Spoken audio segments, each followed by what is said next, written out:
नागपूर जिल्ह्यातील पारशिवनी पोलीस ठाण्याच्या हद्दीत एक अपघात घडलाय। मृत तरुणाची ओळख विष्णू जुमदे अशी झाली आहे। मिळालेल्या माहितीनुसार विष्णू जुमदे हे आपल्या दुचाकीवरून जात असताना समोरील भरधाव वेगाने येणाऱ्या पांढऱ्या रंगाच्या स्विफ्ट कारने अचानक जोरदार धडक दिली।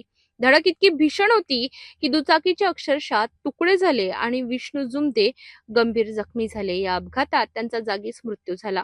दरम्यान ही संपूर्ण घटना जवळील सीसीटीव्ही कॅमेऱ्यात कैद झाली। व्हिडिओमध्ये स्पष्ट दिसते की कार अतिशय वेगात होती आणि चालकाचे वाहनावरील नियंत्रण सुटले होते। अपघातानंतर परिसरातील नागरिक मदतीसाठी घटनास्थळी धावून आले, मात्र तोपर्यंत खूप उशीर झाला होता। घटनेची माहिती मिळताच पारशिवनी पोलीस घटनास्थळी दाखल झाले। मृतदेह ताब्यात घेऊन शवविच्छेदनासाठी पाठविण्यात आला। या प्रकरणी पोलिसांनी संबंधित कलमांनुसार गुन्हा दाखल केला असून फरार कार चालकाचा शोध सुरू आहे। पुढील तपास पोलीस करीत आहेत।